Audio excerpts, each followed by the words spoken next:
তুমি বলো না, আর কোনো কষ্ট হচ্ছে না তো? ও মা, আর তেমন কোনো কষ্ট হচ্ছে না রে, অনেকটা আরাম বোধ হচ্ছে। যাক, আমার ওষুধে কাজ দিয়েছে তাহলে। চিন্তার কিছু নেই তো বৈদ্যমশাই? না, রানীও তো স্বাভাবিক। আমি ওষুধ দিয়ে যাচ্ছি, সময় মতো খাইয়ে তোমার মা ধীরে ধীরে ভালো হয়ে যাবেন। মা, মা গো, তুমি আছো গো মা, তুমি আছো। আজ তোমার কৃপাতেই উনি সুস্থ হয়ে উঠলেন মা, সব বিপদ কাটিয়ে উঠেছেন মা, এই যাত্রা রক্ষা পেলেন। জয় মা, জয় মা। মা গো, দিনে 4 বার করে ওষুধগুলো খাইয়ে মাকে। আর একটা জরুরি ওষুধ আমি বানিয়ে রাখবো, তুমি কাল সকালে বৈদ্য ঘরে এসে নিয়ে যেও। বেশ, তাহলে আমরা এখন যাই। দাও সময় দাও, আমি আসছি। দাও।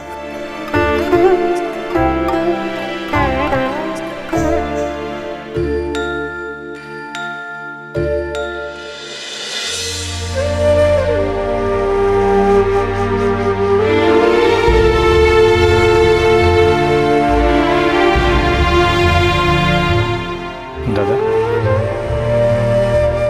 দাদা বাড়ি ফিরে চলো দাদা, এদিকে সব বিপদ কেটে গেছে দাদা, ভয়ের আর কোনো কারণ নেই। চলো ওঠো দেখি, ওঠো দাদা।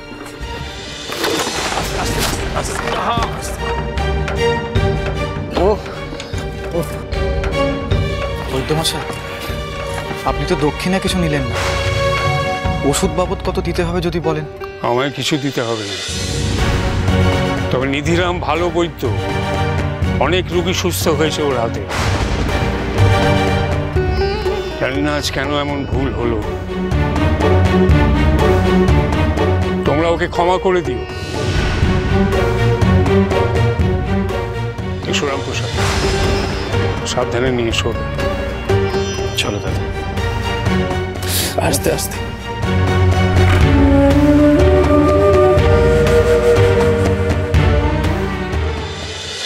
বিপদ কেটে গেছে গো মা, তোমার আর কোনো চিন্তা নেই, এবার তুমি একদম ভালো হয়ে যাবে।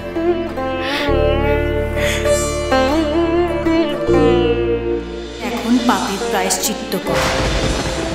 চুপ করে আছো যে? বুদ্ধিমশাইয়ের ওষুধ আর রামপ্রসাদের গানে আমার শরীরের জ্বালা অনেকটা জুড়িয়েছে, কিন্তু মনের জ্বালাটা যে প্রায়শ্চিত্ত না করলে ছুড়বে না। প্রায়শ্চিত্ত? হ্যাঁ রে, মহাপাপ করেছি, তার প্রায়শ্চিত্ত করার জন্যই তো এই যাত্রায় বেঁচে গেলাম। তুমি কি বলছো? আমি তো কিছুই বুঝতে পারছি না মা। তুই নিজেও তো সেই পাপের সাথে জড়িয়ে আছিস, একবার মনে করে দেখ। তুমি কি? ঘরের লক্ষ্মীকে আমি ঘাট ধাক্কা দিয়ে বাড়ির বাইরে বের করে দিয়েছি, এটার জন্যই তো তার শাস্তি পেলাম। আজ একটা সময় ওর কথা খুব মনে পড়ছিল মা, ও থাকলে হয়তো তোমাকে এতটা কষ্ট পেতে হতো না। ও তোমার সেবার কোনো ত্রুটিই রাখতো না। বৌমাকে যেভাবে ফিরিয়ে আনতে হবে রে, আমার ওর কাছে ক্ষমা চাইতে হবে। ওর ওতেই তোতে আমাদের চলে যাবো বৌমাকে খুঁজে আনতে।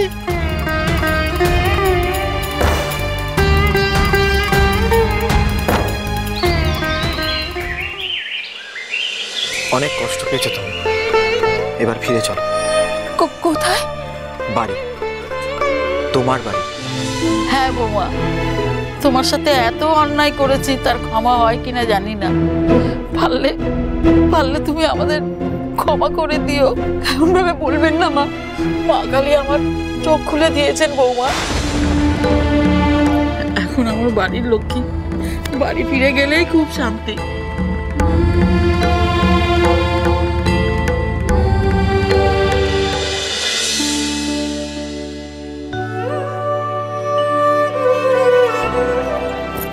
ওরা সবাই বাড়ি ফেরে না অবধি তোমার তোমার পায়ে হত্যে দিয়ে পড়ে থাকবো মা।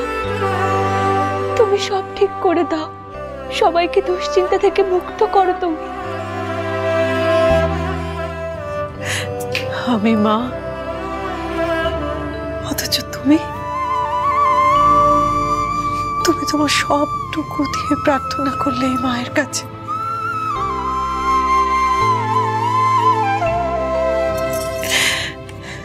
ভালোই করেছো। আমি মা হয়ে হয়তো শুধু নিজের ছেলের ভালোটুকু চাইতাম, তোমার মতন এমন আকুল হয়ে সবটুকু উজাড় করে মায়ের কাছে প্রার্থনা করার শক্তিটুকু ছিল না আমার। কোথায় গেলে সব? কাত্তায়নী, সিদ্ধেশ্বরী, ওই বোধহয় মেজকারা সব ফিরল। এসো এসো এসো।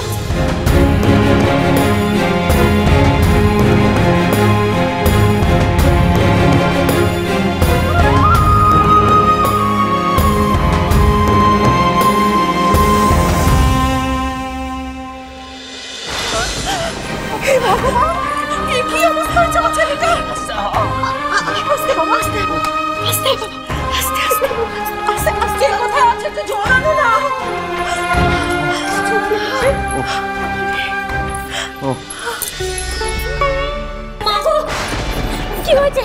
কি হয়েছে আপনার? হে ভগবান, ওরা তো মেরে আপনাকে আত্মহত্যা করে ফেলেছে। হে ভগবান।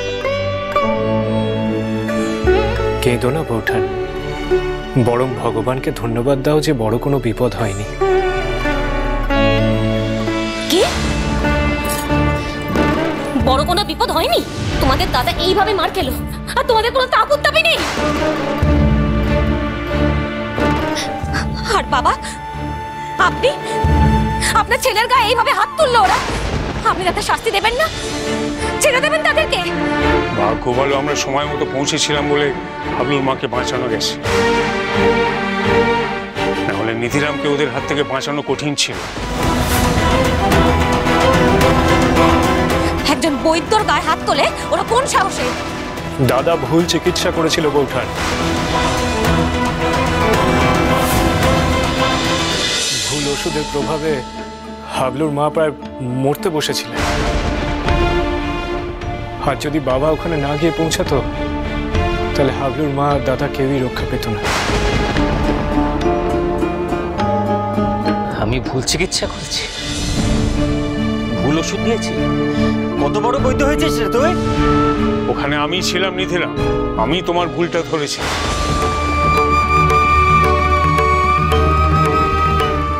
সকালেও তুমি একজনের ওষুধ আরেকজনকে দিয়েছো। চিকিৎসায় তোমার মন নেই বলে আমি তোমাকে যেতে অবধি বারণ করেছিলাম, তুমি জোর করে গেছিলে। আর একবার নয়, দুবারই একই ভুল করেছো তুমি। কি করে নিধিরাম, কি করে এমনটা করলে তুমি? চিকিৎসা পদ্ধতি কি ভুলে গেছো নাকি তোমার মাথার কোনো গন্ডগোল দেখা দিয়েছে? লজ্জায় বলতে পারিনি যে আমার ছেলে রাম সেনের ছেলে ভুল চিকিৎসা করেছে, যার জন্য একজন মানুষ মরতে অবধি বসেছিল।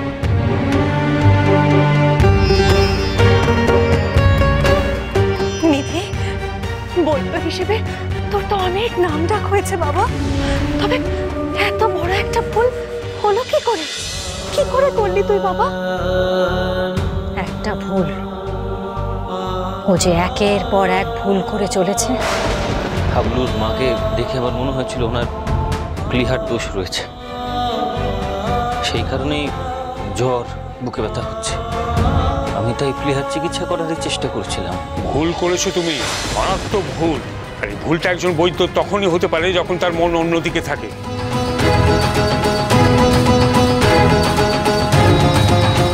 তুমি মন দিয়ে চিকিৎসাটা করোনি। বাবা, আমি এই নিয়ে আমি আর কথা বাড়াতে চাই না। কাল থেকে তুমি আর বৈদ্য ঘরে যাবে না। তোর শাস্তি এখনো শেষ হয়নি নিধিরাম, এখনো অনেক বাকি।